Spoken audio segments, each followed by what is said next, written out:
voiko joku, jolla on BPD ja ADHD, kertoa, että miten ne pystyy erittelemään toisistaan? Mä tiedän, että näitä ilmenee tosi paljon niin kuin samaan aikaan, mutta mistä sen tietää, että tavallaan kummasta on kyse? Tai siis, että on kyse molemmista. Missä sen voi tietää? Mä hämmennyin eilen tosiaan tosi paljon, kun mä olin psykiatrilla, ja hän ihan tyhjästä ilmoitti, että kyllä sulla ADHD on. Mä oon käynyt sillä joku 3,5 vuotta, eli hän ei nyt kovin äkkinäisesti ainakaan tätä ole tehnyt. Ja mä en ole missään vaiheessa kysynyt siltä, että voidaanko tutkia tätä asiaa, koska mä en ole ajatellut sitä sen enempää. Mä oon ajatellut, että mä oon levoton sielu ja vähän tämmönen vauhdikas. Niin jotenkin tää oli niin kuin omituinen tilanne, ja mä oon tätä nyt eilisestä asti pohtinut jotenkin tosi paljon. Ja kyllä mä tiedän, että mulla on niin kuin lapsena, mulle sanottiin aina, että mitä et voitko olla välillä hiljaa. Täällä on saha. Täällä keskellä pöpelikköä on saha.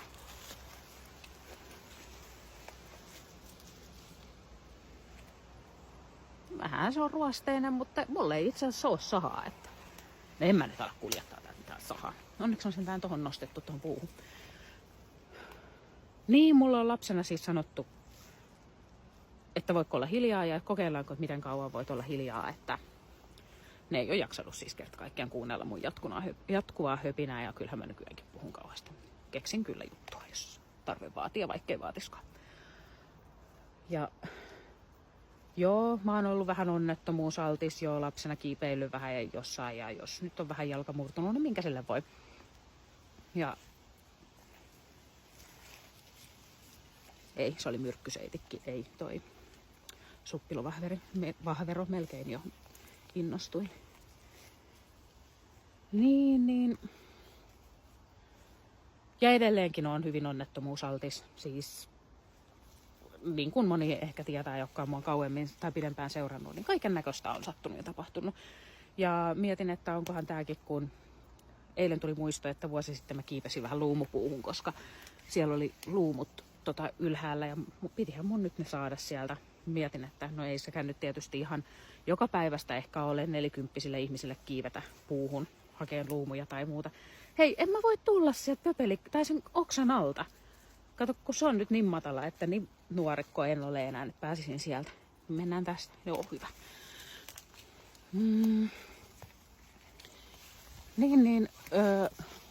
Joo.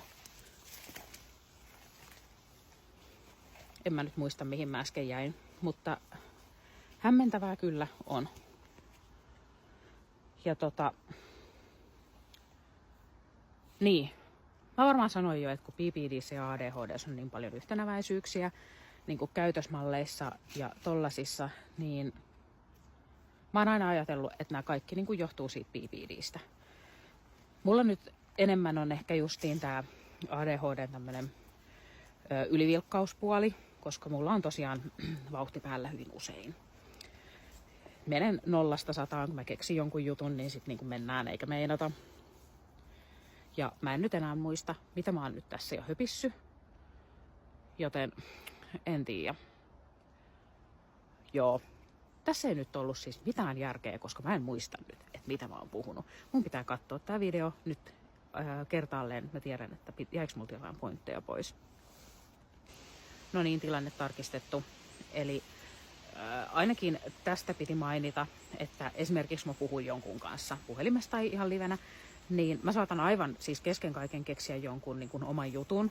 Ja mä alankin höpiseen siitä, ja mulla ei ole siis minkäännäköistä tietoa siitä, että toisella saattoi ehkä olla jonkunnäköistä asiaa. Et mä vaan alan niin kuin höpiseen ja tekeen sitten siihen liittyviä asioita.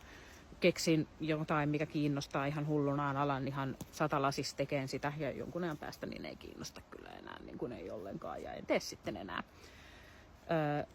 Jännähän tässä on se, että esimerkiksi töissä olen ravintolakokki, niin siellähän tarvii aivan älyttömästi organisointikykyä, ja pitää pystyä keskittymään niin kuin moneen asiaan samaan aikaan, mikä ilmeisesti ei sitten tavallaan taas niin kuin sovi välttämättä ADHD:seen, mutta ilmeisesti jos joku asia kiinnostaa kauheasti, niin sitten niin kuin siihen pystyy keskittymään, eli ehkä tämä liittyy jotenkin siihen. Kyllähän mä niin kuin töissäkin huomaan, että mä niin kuin paljon otan just samaan aikaan niitä asioita tehtäväksi, sitten mä yhtäkkiä katon silleen, että mulla on ympäri keittiöä oikeasti olen siisti silti. Mutta ympäri keittiö niin semmoisia projekteja, mitä mä oon aloittanut. Mä ajattelin, no okei, mä tässä välissä teen nyt tämän jutun ja sillä aikaa, kun toi tossa tekee jotain asiaa tai tulee valmiiksi, niin mä aloitan tän ja tän ja tän. Ja sitten mä siinä, kun alkaa työvuoro loppuun, mä katson, että ei hemmetti, että nyt mulla on niin nämä 5 juttua täällä kaikki kesken. Mä saan ne tehtyä vieläpä ajoissa, mutta vähän niin kuin tulee semmoinen, että pitikö nyt nämä kaikki sitten taas tähän ottaa. Ja niin kuin tollasia, että tommosessa tilanteessa mä sitten taas niin kuin pystyn toimimaan niin kuin hyvinkin niin kuin, järjestelmällisesti. Mulla on siis kotona kaikki on niin kuin hyvin järjestelmällistä ja siistiä. Mä en unohtele ihan hirveästi niin kuin mitään tavaroita mihinkään. Mulla on niin kuin sitten taas tämmönenkin puoli siinä. Niin jotenkin tosi ristiriitasta kaikki. Ja en tiedä sitten, että en epäile yhtään tämän psykiatrin sanoja. Siis JP hän on diagnosoinut mulle aika päiviä sitten tämän ADHDn. Hän on viittavaille lääkäri, kuten hän ja hänen kaverinsa siis sanovat. Mutta no en kai mä nyt uskonut viittavaille lääkäriä. Mä jäin heitä nyt tänne juurakkoon kiinni kengästäni.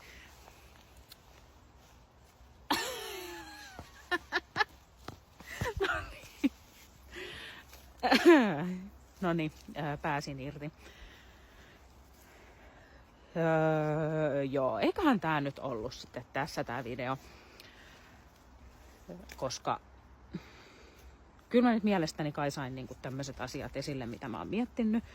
Ja haluaisin tosiaan kuulla teiltä, joilla esiintyy nämä molemmat, tai vaikka esiintyisi vain toinenkin, niin siis kokemuksia ja fiiliksiä siitä, että niin kuin millainen fiilis teillä on ollut, kun on diagnosoitu jompikumpi näistä siihen niin kuin edellisen päälle, ja miten te olette niin kuin saanut tavallaan järjestettyä sen pään niin, että okei, teillä on molemmat, ja nämä nyt voi niin kuin esiintyä päällekkäin. En mä tiedä, saiko tästä mitään selkoa oikeasti. Paitsi täällä alkaa sataan, joten me mennään nyt. Heippa!